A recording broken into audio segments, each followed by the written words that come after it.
Once upon a time, two friends joined forces to bring you the best in horror entertainment. Brian from the north, Tim from the south, each bringing their own unique perspective to the horror community. Movie reviews, Blu-ray releases, beer pairings, games, and more. Welcome to your new home for horror. This is Civil Gore. Hey there, everybody. Welcome to the Civil Gore Podcast. I'm your host, Tim. And this is Brian. And we have a fantastic interview for you today. We have with us tonight New York Times best-selling author Daniel Krauss. Daniel has collaborated with some giants of the horror genre, including Guillermo del Toro, and helped complete the late George Romero's novel, The Living Dead. He's also worked in the medium of comics and is here to talk about his upcoming comic book series, Trojan. So welcome to the show, Daniel. Hey, thanks for having me. Absolutely. We got sent over the two comics that we're going to talk about a little bit later in the interview, and I was absolutely blown away. I absolutely loved them. Yeah, they were great. Before we get into that, I have to ask you. I know you've talked about this on interviews before, but I have to ask about The Shape of Water because it's one of my all-time favorite movies. Oh, great. And you were obviously an integral part of that movie and the book. So, what can you tell us a little bit about how that whole story came about? Sure. I mean, it has its origins in, I think, elementary school for me. Like it was an idea I had as a kid. And it's how well you remember anything when you're a little kid it's a little fuzzy, but I certainly liked horror back then. I was aware of Universal horror monsters and stuff like that. And my favorite was always Creature from Black Lagoon. You and Tim will get along great then. That's his favorite. Yeah, it's so weird. Like I didn't really know until The Shape of Water happened how many people were really obsessed with the creature specifically. And it's a lot of us. And we, you kind of go through life and you sort of assume everyone's sort of a Dracula or Frankenstein person. But it turns out there's a third category of creature people. And of course, there's your Wolfman people, and there's a few mummy people out there, but they're extremely in an extreme minority. So at some point when I was a kid, I had this idea of a janitor who was working at a facility where they had caught the creature, and she has developed some relationship with it in its tank, and then busts it out and puts it in her tub. And that was it. And that was an idea I had when I was a kid, and I didn't do anything with it because I was a kid. And then just sort of as I do with a lot of my ideas, like several of my ideas date back to either middle school or high school or college. Like they will percolate for like a decade or two in my head before I do them. So this was, one of the longest percolations. And, I had these little notebooks where I put all my ideas. And it was an idea that I just transferred from notebook to notebook and never really, the magic that happens to unlock it totally for me never fully happened. It was always an idea that I thought I'd get to someday, but I hadn't really worked it that hard. And so at some point, Guillermo brought me on to co-write the novel of Troll Hunters. He had been a fan of a book I wrote called Rotters. So he brought me aboard to write Troll Hunters with him. And while we were working on Troll Hunters, we got together in Toronto. He was up there shooting Pacific Rim, I think, at the time. And while we were talking about Troll Hunters, somehow conversationally it came up. And I was like, I have this, you might like this. I have this kind of fun idea that I've been playing around with. And I told him just sort of what I told you. And he was like, that's beautiful. That's beautiful. I love that. And I felt kind of embarrassed, so I kept trying to steer it back to Troll Hunters. And he's like, no, let's keep talking about this. So he just loved it and understood it right away. And then he was like, this is my next movie. And it was like a couple movies away, but eventually he got developing it. I was busy with other stuff. So eventually what happened was he was writing the screenplay, and I was writing the novel because I'd always, assumed I was doing it as a novel. And, after a while I kind of thought, well, he's probably not going to make this a movie. And so I started developing the novel a little bit more. So they were sort of created simultaneously and they came out more or less at the same time. And it was, it was a wild time. You know, it's like I really am just a hermit novelist, more or less, who sits here. So it was a weird time where I was in Venice and at the Oscars and all these kind of strange things that I would never normally get within 100 miles of. But yeah, it was a, you know, obviously a great experience, and yeah, I still am a huge creature fan. I've been watching a lot of the Universal movies lately, but Yeah, none of them touch the creature for me still. And I like all three of them really. Yeah, we just did we do a summer slaycation series every year, and we went through the entire Universal monster collection. Yeah. Oh my God. Every mummy movie, every Dracula, every creature. It was literally actually took the whole summer. but Oh it was my actually God. the first time I had seen the two creature sequels, which I'd never Yeah. seen before, which was interesting. I really liked Revenge of the Creature, not so much the third one.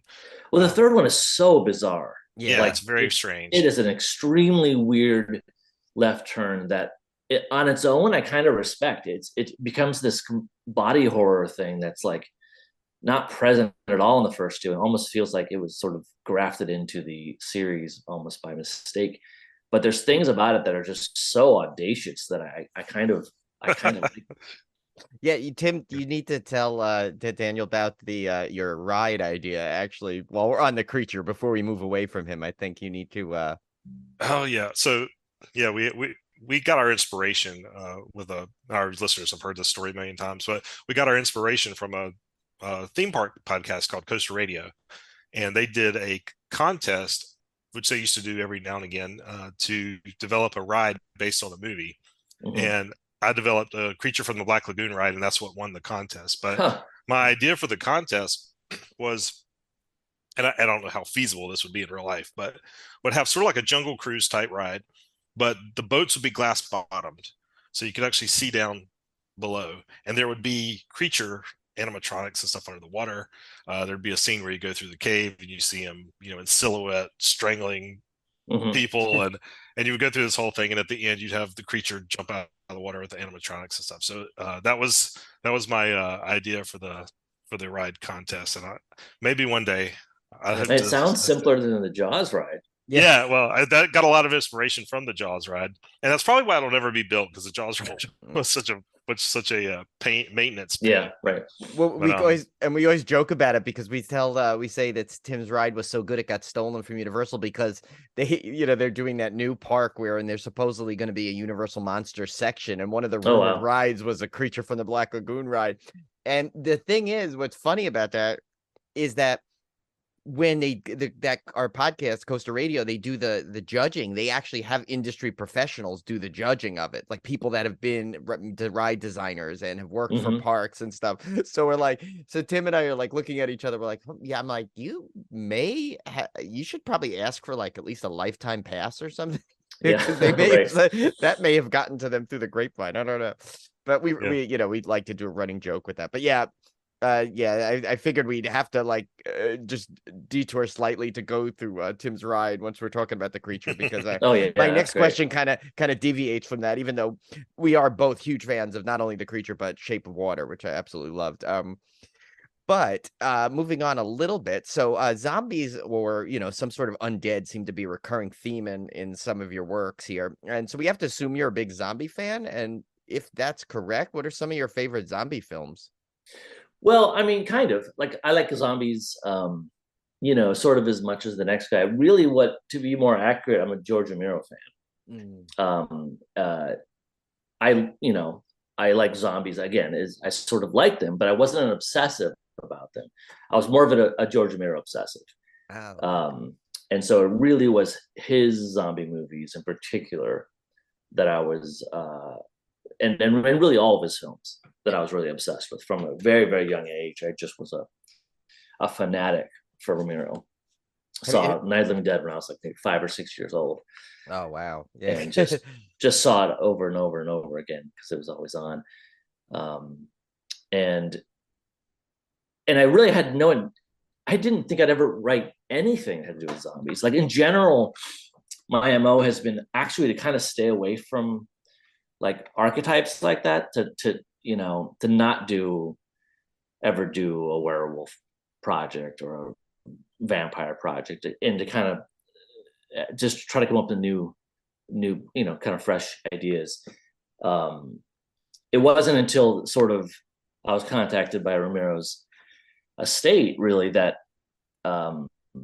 that changed. I think my impression, my feeling was that Romero sort of, he did it so perfectly. What could I possibly have to add?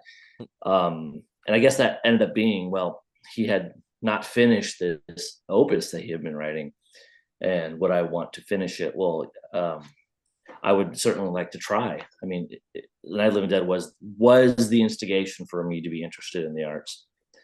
So to be a part of the Living Dead novel, which sort of finishes his zombie cycle,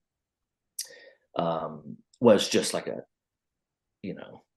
incredible opportunity to kind of close the loop on sort of just my life and career. Sort of, I mean, not that I want to check out at this point, but it is sort of an incredible return to the beginning for me. And then after Did the Living Dead, which of course was this huge 800-page major effort that took a long time. I really, especially then, thought I'd never do another zombie work. And then actually AWA contacted me and said, "Look, we've got this series, Year Zero, that Ben Percy has been doing," and I like Ben Percy, but I had not read Year Zero, and so I was like, well, I'll consider anything, I suppose. And so Axel sent me both volumes of Year Zero, and I was just really shocked by how much I liked it. It really was, next to Romero's stuff, maybe my favorite thing. Next to, I just really liked it. It was simple. It was straightforward. It was smart. My least favorite thing in zombie art is the sort of zombie plus, like trying to add something on top of it, like this zombie. It's zombies, but now they fly, or whatever. I really liked how pure Ben had kept it, and it was very much in line with Romero style zombies. And one thing that The Living Dead didn't do, and this was by design, was it was very, very American based. It was really a book about America, and we did not go global with it. And I did see this as a way to sort of extend that and still stay in the ballpark of what Romero was doing, because these are essentially Romero zombies.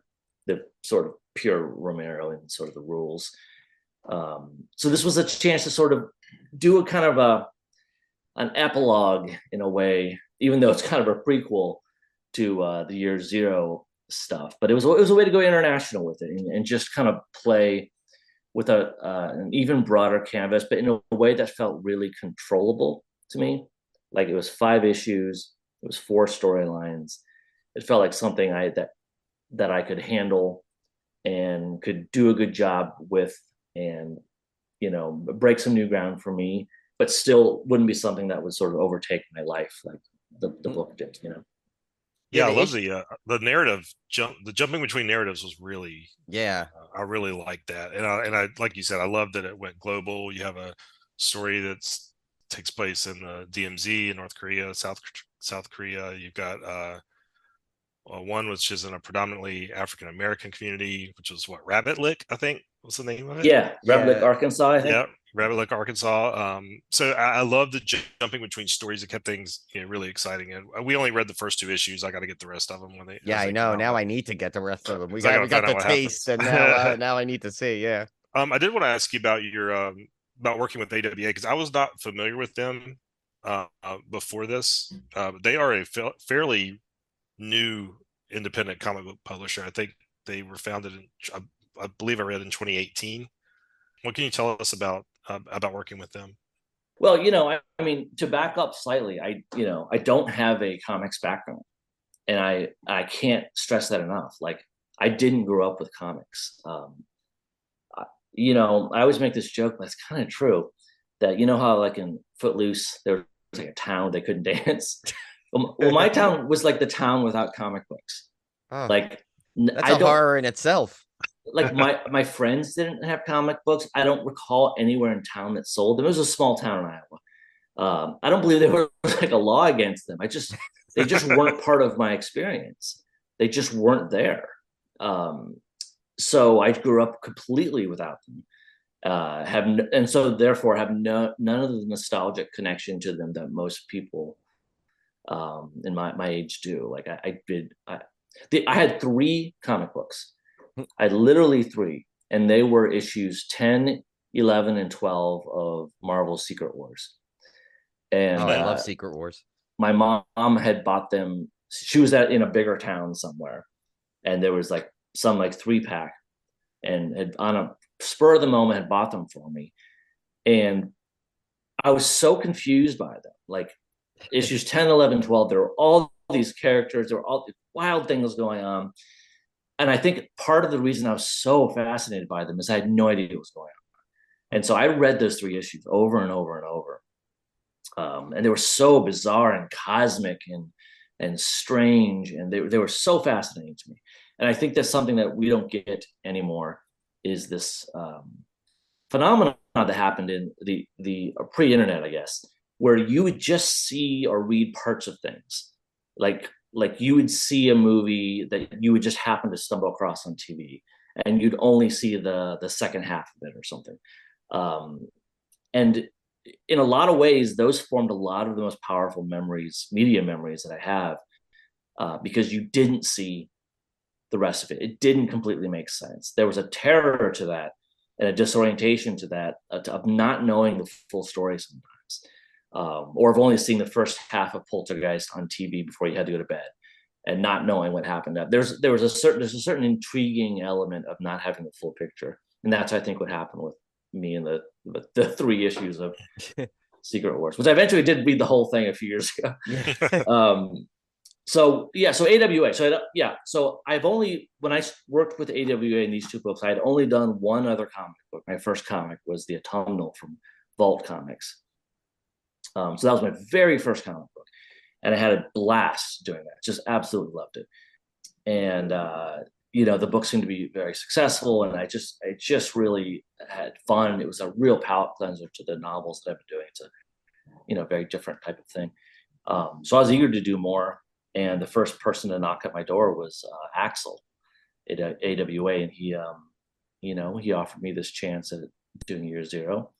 And I write comics like I write novels, so I don't write them issue by issue like a lot of comic writers do. I sit down and write all of them at once. The other way just doesn't make sense in my brain. It seems like that's insanity. Like, why would you not? How could you write issue 5 without knowing? How can you turn in issue 1 without knowing what's going to happen at the end of the run, which will change everything that goes back? It doesn't make any sense to me. That is so funny you brought that up, because that's what we were like. We just did a whole rant on the recent Halloween trilogy, and how it felt like after the first one, like the second and third one, which was not planned as cohesive as the other one. We are like, wouldn't you know, if you're doing the 3, you would have the whole story laid out? And from what the behind the scenes stuff we saw they didn't do it that way. They were still making ideas out as they were writing the third one. I'm like, someone like me would never be able to do that. I think the anxiety of trying to write the first thing and not knowing where it's going to go completely. I've talked to other comic writers about this who work in them, have been working in them for a lot longer than I have, and I tell them that I think they're insane to not know where they're going and to write it month by month. But they have made good points to the contrary.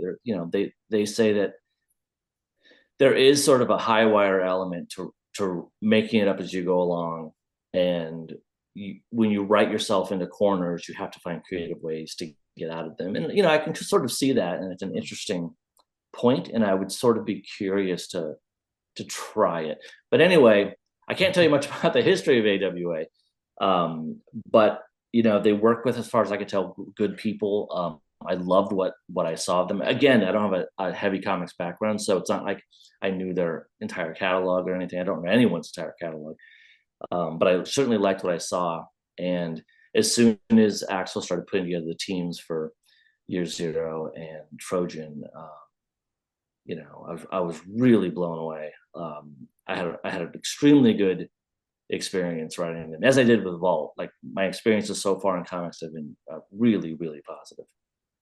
So, we're always fascinated too with the craft of producing art, whether it's film, television, books, games, et cetera.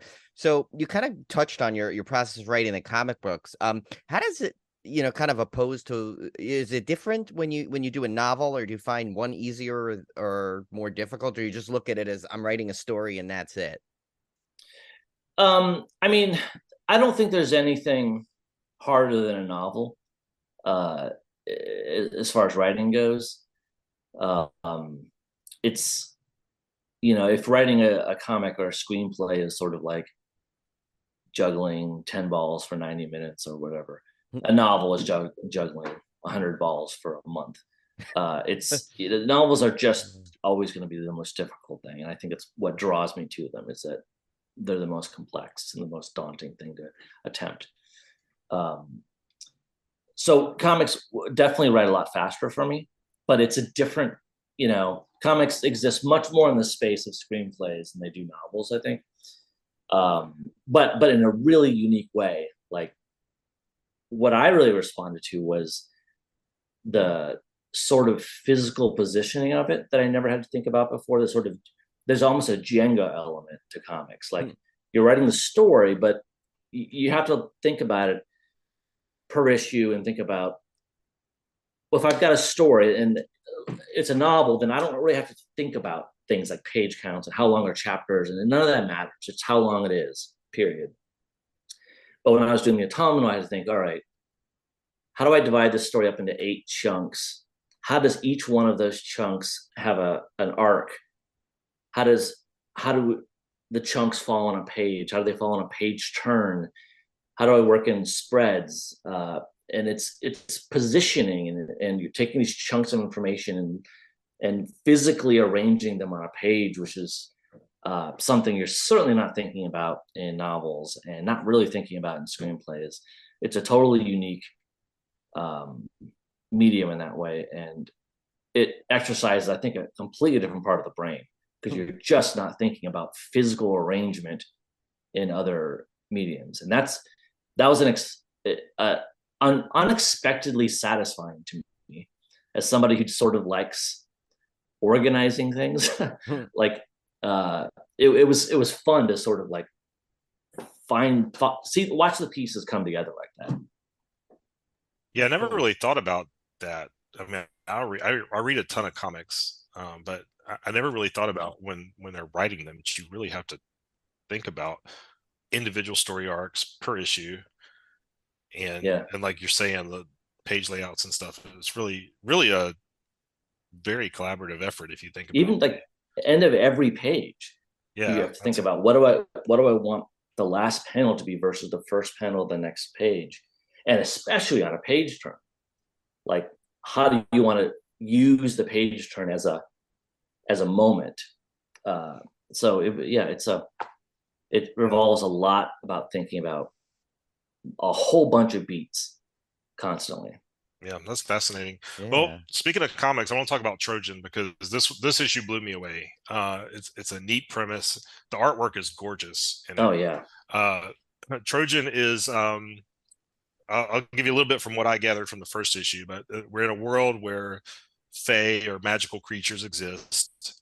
They're heavily discriminated against, to the point of being tortured in some cases. But how this came about, because there's obviously some really big social commentary going on here, but there's also some really dark themes, like dark web and snuff films, and getting some really dark places. So I really want to hear how this whole idea came about. Well, I had been interested in doing a project about snuff films for, again, this stretches back to 20, 25 years. It's been a topic that I've been interested in. Whenever there's an article or a book about sort of the phenomenon of snuff films, the history of them, I read it at a young age, too young, as a lot of us were. I saw Faces of Death and was repelled and fascinated about how this could exist and what are the legalities behind it and all that stuff. So I've been like toying around with a book that involved snuff films for maybe a decade. And then one day I was talking to Axel on the phone. He had really liked my Year Zero pages and was like, "There's something else you'd like to do?" And we were just talking about kind of things we were into. And he happened to say, kind of give a wish list of things that he'd always wanted to do. And one of those things was snuff film. And I was like, "You're kidding me. Like, I've always wanted to do something about that." And it was because it was Axel who brought it up that I started thinking about it in a different way. My snuff film ideas that I'd been building for a long time had always been very realistic about human beings sort of in the world. But as soon as the idea of putting it in a comic book came in, I started thinking, well, maybe I should introduce some sort of genre element to this, because that seems to be a natural for comics. And then finally, it all came together. And that's what happens with all ideas. I'll think about them for 20 years, and then there'll be the thing magically one day that brings it all together. And as soon as I thought, let's bring in sci-fi, fantasy, horror, some element to this, it all came together within like an hour. So yeah, the idea was we're gonna build this world of fantasy creatures, and I generally would have no interest in that. It's just not my thing to write a story that has centaurs and gnomes, and it's just not my thing. But the idea of having those creatures and they're ostracized and put to the fringes, and there's a man on the dark net who's torturing them for money, these rare beasts, sort of like, you hear about, the ultra rich having these like clandestine dinners where they eat the last endangered species, where they eat the last of this bird that exists. It was sort of like that. I was thinking, what if there's very, very few of these, legendary creatures left, and there's someone who will torture them on screen for the very rich to watch, and so they get to see the very last, few fairies be killed or something like that. And the idea of being interested in that, and kind of what has to be bankrupt in someone's soul, or a country or a world's soul, to sort of want to see that, was something that always had drawn me to this. And what would, even more sort of darkly, what would compel someone to willingly offer themselves up to be tortured in this way? And that's the opening premise of Trojan, is you have this this fairy Nessa who wants to sort of volunteer for this because of the money that she will get, that then she can use to help her other fantastical creatures that are sort of her ersatz family.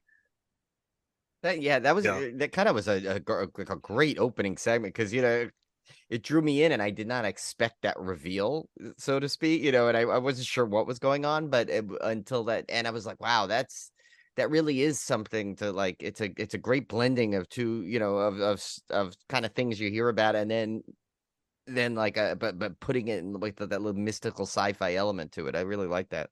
Yeah, it was a great book, and I mean, I read a lot of comics, and I was blown away by these two books, Year Zero. I know, now we got to go out. We got to start getting the rest of these, because yeah, and like I said, I'd not heard of AWA before, but just based on the quality of these two books, it's definitely going to be a publisher I'm looking at from here on. Yeah, they seem everything I've seen from them has been top notch. Yeah, absolutely. It's Trojan is definitely one of the darkest things. I mean, all my stuff is dark, but Trojan is definitely in the two or three that are the most, that sort of play around in the very blackest of areas. Like, it is a really, really troubling, disturbing idea. That's disturbing enough when you're talking about people.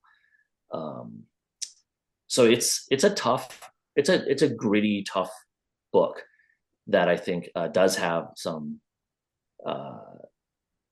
surprises in it, and it is really so beautifully drawn.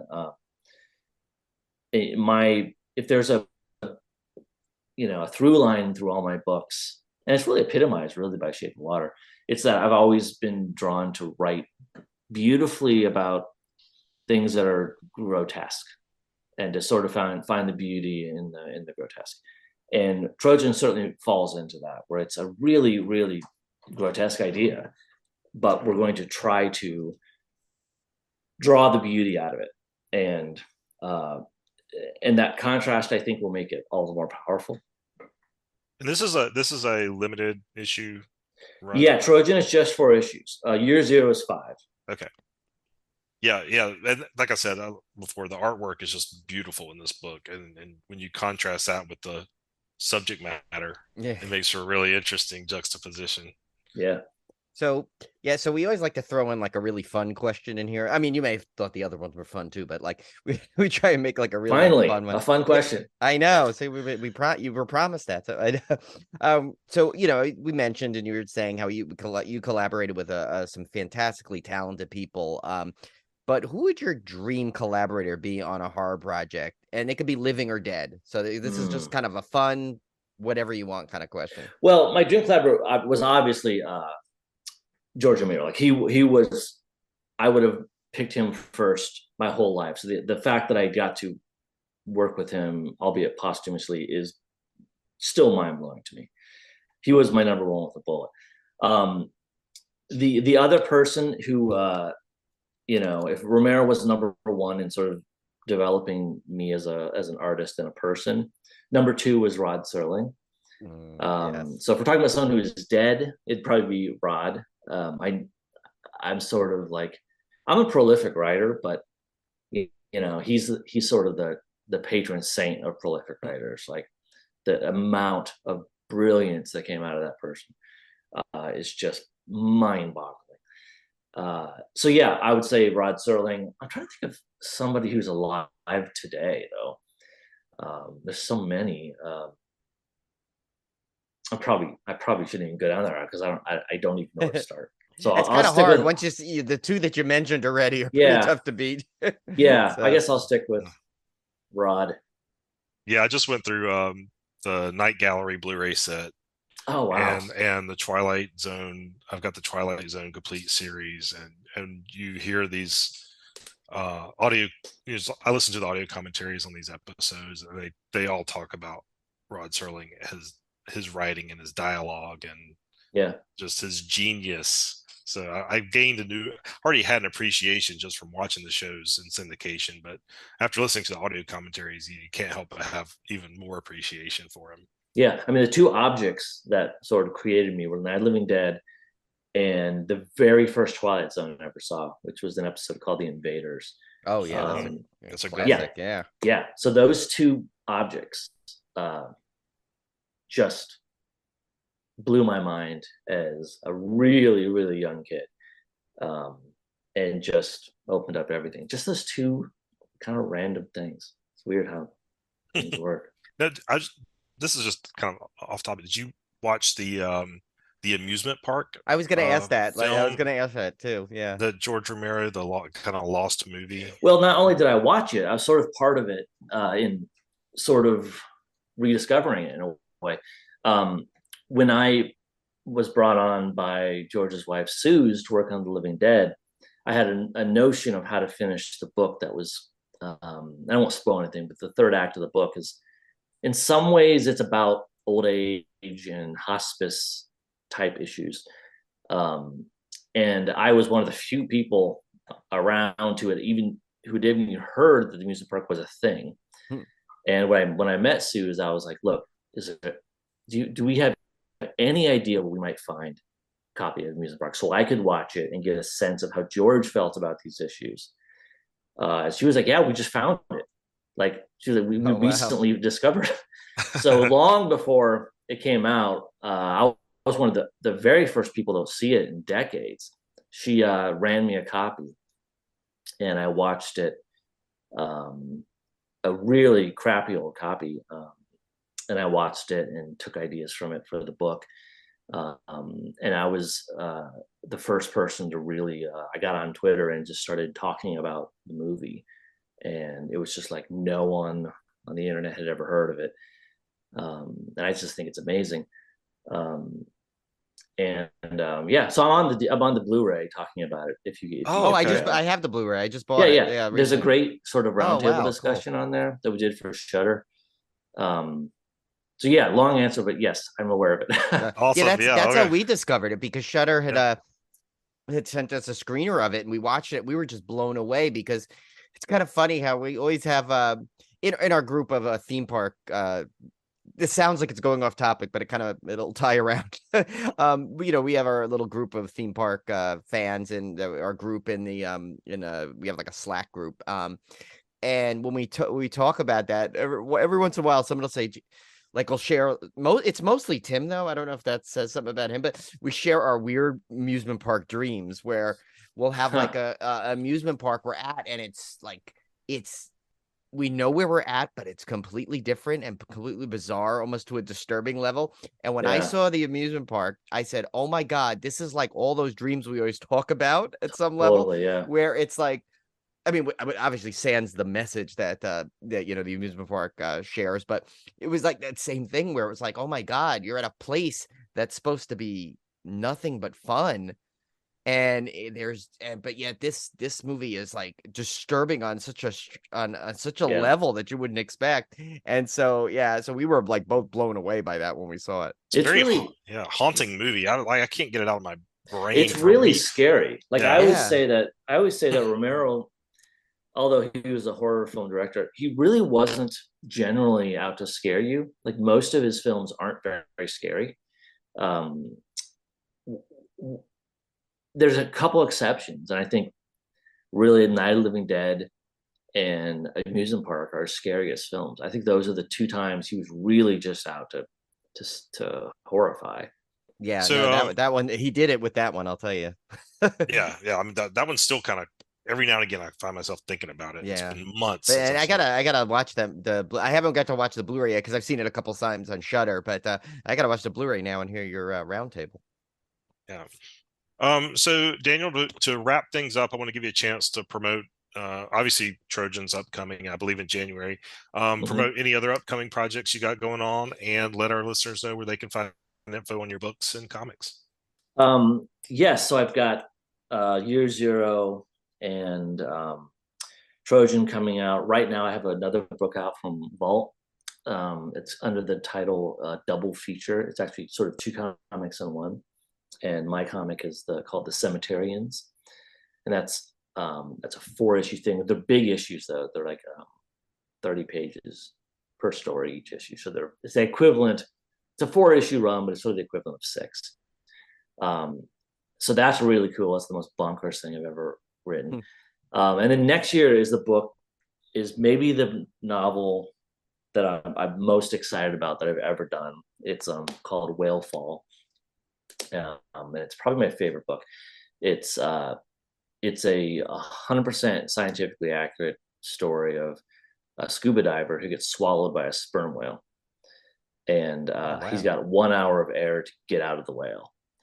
And I wrote it in close consultation with a bunch of whale experts, and it is just like, it is nuts. Like, that sounds awesome. That sounds nuts. Yeah. It is sort of the ultimate survival tale.